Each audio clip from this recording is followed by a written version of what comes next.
একদম রেস্টুরেন্ট স্টাইলের শাহি পনির পেঁয়াজ রসুন ছাড়া কি করে বানাতে হয় আজকে আপনাদের দেখাবো। নমস্কার, ঝুস ব্লগসে আপনাদের সবাইকে জানাই সাদর আমন্ত্রণ। আমার এই ছোট্ট চ্যানেলটি ঝুস ব্লগসটাকে আপনারা যদি সাবস্ক্রাইব করে পাশে থাকা বেল আইকন আর অল নোটিফিকেশনটা প্রেস করে দেন, তাহলে আমার যে কোনো নতুন ভিডিওর নোটিফিকেশনটা আপনাদের কাছে চলে যাবে। প্রথমে আমি এখানে একটা পেস্ট বানিয়ে নেব। তার জন্য একটা মিক্সি জারে আমি এখানে পোস্ত আর মগজ জল দিয়ে ব্লেন্ড করে নিচ্ছি।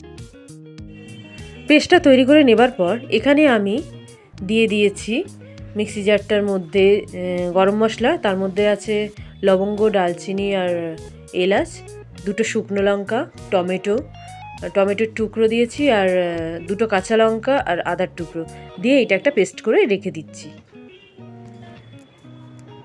তাহলে আমি এখানে চলে এলাম রান্নার মূল পর্যায়ে। প্রথমে কড়াইতে সাদা তেল দিয়ে দিচ্ছি।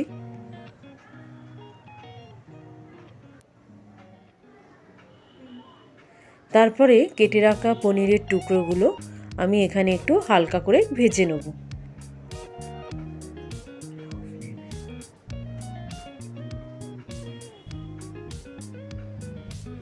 আমি একটু পনিরের টুকরোগুলো লম্বা করেই কেটেছি, তো একটু লো ফ্লেমে ভেজে নেব হালকা করে।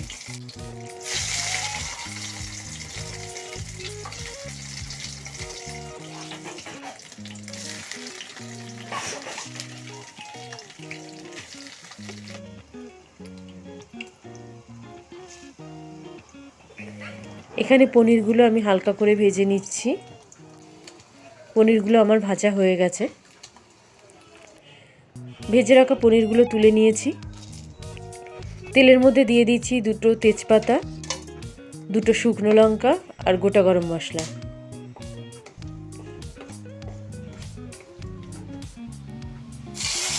আর পেস্ট করে রাখা মশলাটা আমি ওই তেলের মধ্যে দিয়ে এবার মশলাটাকে আমি কষিয়ে নেব।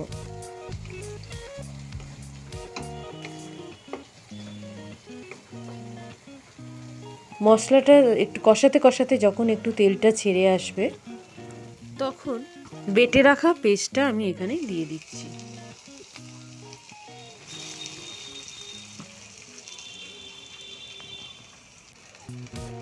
পেস্টটা দিয়ে এখানে ভালো করে মশলাটা আমি কষিয়ে নিচ্ছি।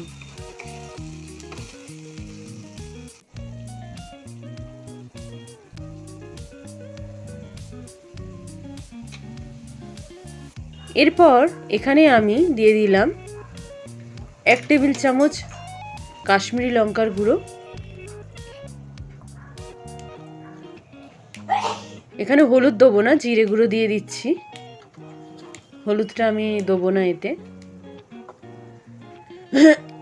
জিরে গুঁড়ো আর ধনে গুঁড়ো দিয়ে দিলাম।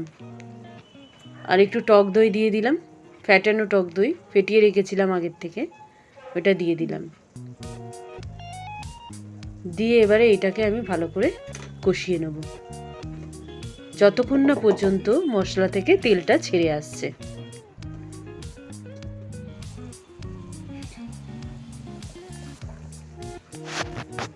এখানে আমি আন্দাজ মতো একটু নুন দিয়ে দিয়েছি।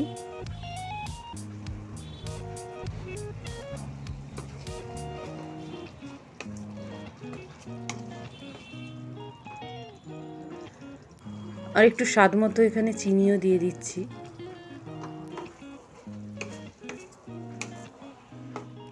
যাতে স্বাদের ব্যালেন্সটা ঠিকঠাক থাকে।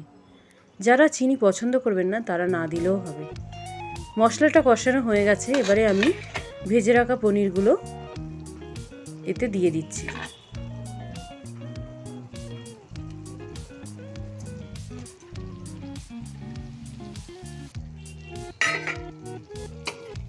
পনিরটা কষানো হয়ে এসছে, এর মধ্যে আমি 1/2 টিস্পুন গোলাপ জল, 1/2 টিস্পুন কেওড়া জল আর কয়েক ফোঁটা মিঠা আতর দিয়ে দিয়েছি।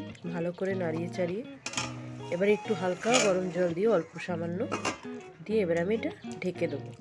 রান্নাটা কমপ্লিট হয়ে গেছে, শেষে একটুখানি ঘি ছড়িয়ে দিলাম। তো এখানে আমার শাহি পনিরটা তৈরি হয়ে গেছে। তো আমি এখানে লাচ্ছা পরোটার সাথে শাহি পনিরটা সার্ভ করলাম। তো আপনারাও এইভাবে ঘরে বানিয়ে দেখতে পারেন। যদি ভালো লেগে থাকে রেসিপিটা, তাহলে লাইক, শেয়ার, কমেন্ট করে আমাদের পাশে থাকবেন। আজ এই পর্যন্তই, আবার দেখা হচ্ছে পরবর্তী ভিডিওতে। ধন্যবাদ।